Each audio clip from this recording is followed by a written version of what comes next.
Hey, Halfmilesniper here, and we are back on the range this morning, and we broke out a couple of guns from deep in the safe. They're kind of neat. We're going to talk about them, and we're going to shoot them, and we're going to see if there's much of a difference between the two. They're the same gun, but one's been somewhat modified. So, sit back, kick your feet up, enjoy the ride.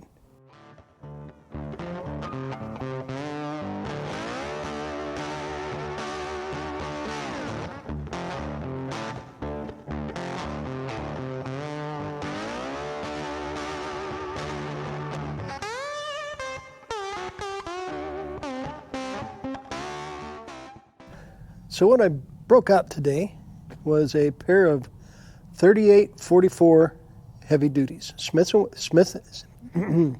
Tongue-tied this morning. Smith & Wesson 38-44 heavy duty. They were a big end-frame gun, built to take some abuse. They were a police gun for many years, and basically it's a 38 caliber on a 44 frame. So let me turn the camera around and we'll talk about what we have here. So here we have a mostly stock 38-44 with a 5-inch barrel. There's been one modification done by a prior owner, I believe, where they beveled that front, because I thought most of the front sights were half moon. I could be wrong on that though. The other gun is another 5-inch 38-44 that has been modified. It's got a big old front sight block on here. Gives us an adjustable front sight. Our elevation is adjusted at the front sight by means of that screw there.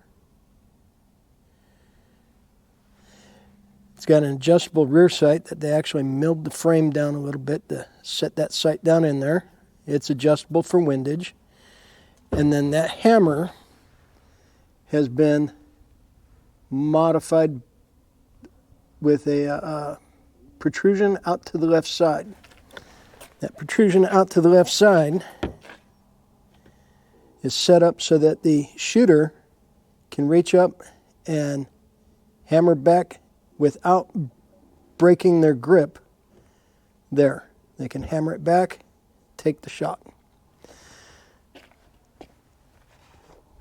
I thought it was really neat. It was period modifications for a competitive shooter. I had to have it. It's wearing a set of probably early 1970s target grips, whereas this one's wearing the original Magna grips. They're bigger than just the panels that most of the guns came in. So we're going to shoot both guns. We're going to shoot some Remington 130 grain full metal jacket, and we're going to shoot some of the Federal 158 grain lead ball. We already know that the 158 grain lead ball is slow and doesn't shoot real well, at least out of my 4-inch competition revolver. So I think for starters, we're going to put a couple of rounds of the lead and a couple of rounds of the full metal jacket over the Zombie Chrono through both guns, see if there's a difference between the two on how they run. We'll shoot both guns for a group, shoot both on steel a little bit, and we'll see what happens. So sit back, it'll be a minute, I'll bring you right back. And I almost forgot. If anybody's looking for one or finds one in a gun shop or a pawn shop or something and decides, hey, I want to get one of those 38-44s. One thing you have to keep in mind was back in the day, people couldn't get a .357 Magnum revolver. They weren't that easy to get. So they would have gunsmiths bore out the cylinders to accept .357. I have a .357 round here. Carry one with you so you can check. As long as that round doesn't seat, you know that gun has not been modified to accept .357. Here, we'll show you the difference. There's a 1/10 of an inch difference there. So this one has not been modified to accept 357. Yeah, that's what it was. It was just a carbon ring from shooting a wad cutter. Same thing here. It's not been modified. 38 seats fully. 357 is a 1/10 of an inch sticking out.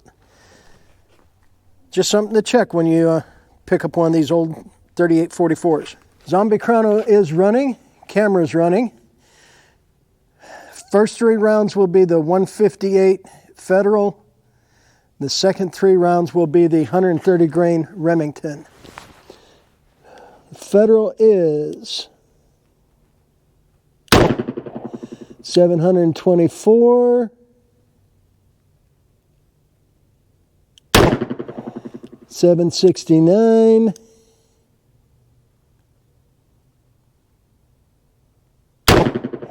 781.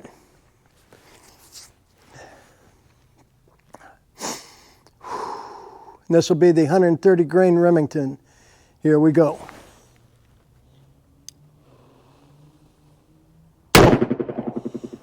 $904, $876,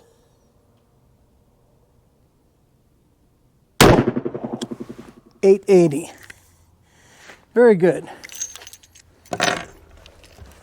That was with the mostly unmodified 3844 heavy duty.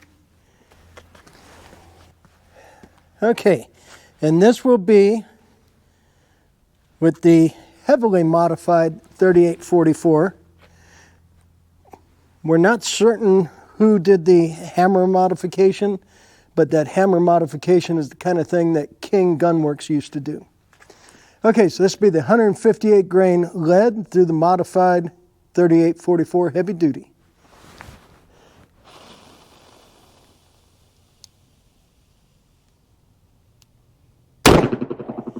$714, $757, $761. So it appears that the lead, 158 grain lead, is running about the same through this gun as the other gun. We'll do the hard math when we get home. Now for the 130 grain full metal jacket Remington.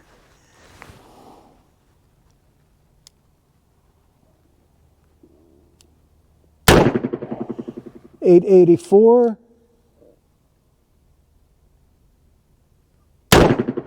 $864, $859. The 130 grain is running slower through this gun. Alrighty, since these guns were designed to shoot lead, we're going to shoot the 158 grain Federal. I'm going to start with the mostly unmodified gun, and we're going to shoot it on the left-hand target. It's been a long time since I've had this gun out. I don't remember if I need to hold off or anything, so I'm just going to pick one point on that dot and hold and see where it groups. Here we go.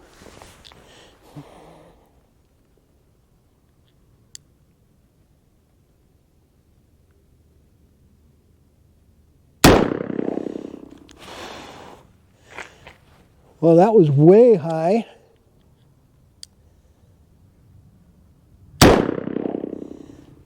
Yeah, I clearly healed that first one, I think.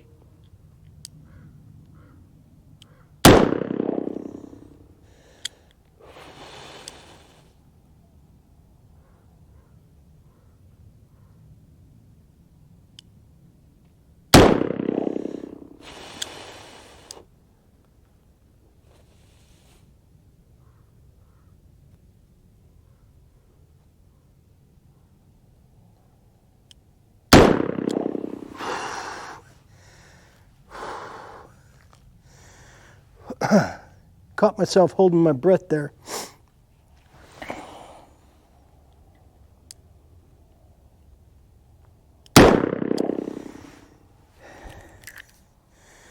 And it's still really cold out, and the oil's kind of thick and the action's a little gummy, but yeah, I healed one, well, I healed two of them, but the rest of it seems to be in there. Let me swap guns and we'll try the other one. One of the things I have to watch out for with this modified hammer is when I'm in my grip, the hammer's coming back and catching me. So this will be the modified gun, and we're going to shoot it on the right target. Hopefully I do better.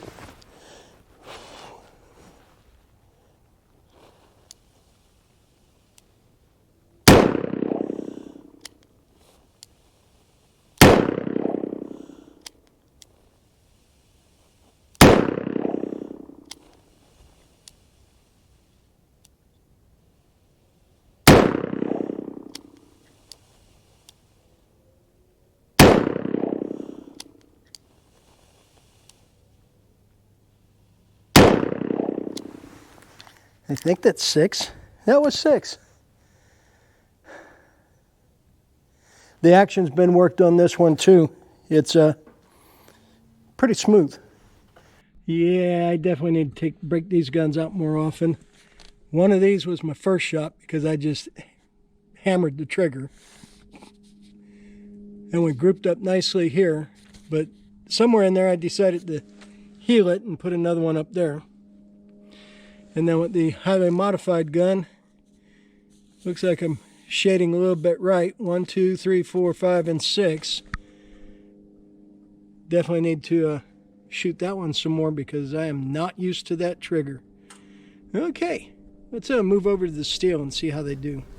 Okay, and we'll shoot them same order. The mostly unmodified with 6 rounds of 158 grain Federal lead on the steel plate.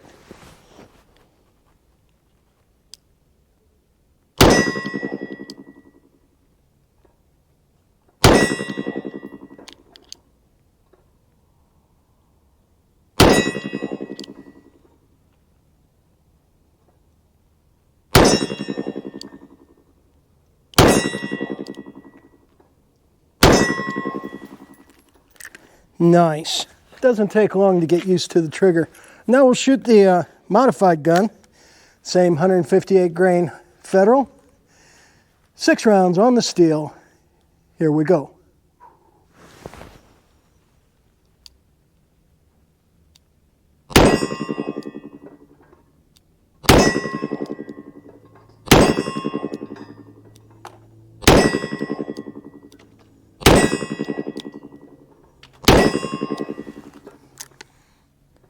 Nice.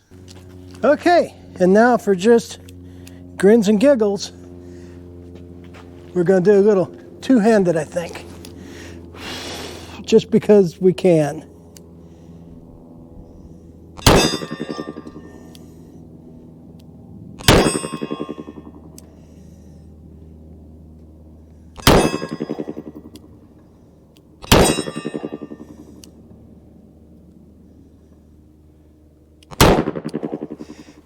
Pinch my hand under the hammer.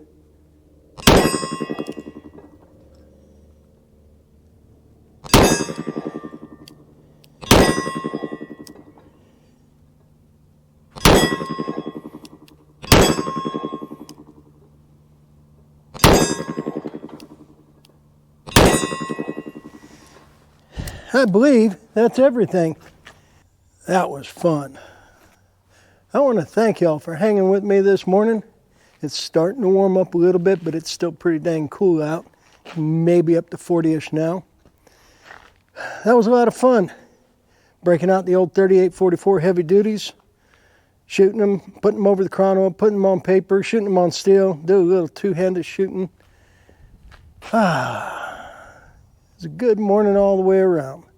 So, with all that being said, I do want to thank each and every one of y'all that are watching and liking and commenting and subscribing and hanging out with us in the chats when we do the premieres. I really appreciate that. Y'all are the greatest. If you're so inclined, there's a link below in the description to some Half-Mile Sniper merch. Got some t-shirts, beer mugs, coffee cups, stickers. So, remember, carry everywhere you can. If you need a CCW, get one. If you're in a constitutional carry state, there's no reason you shouldn't be carrying. You are your own protection. I can't say that enough. Until next time, y'all stay safe, keep shooting, and we'll catch you later.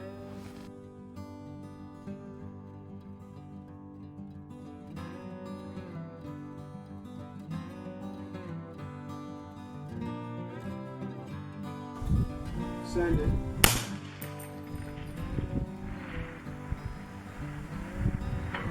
Hit.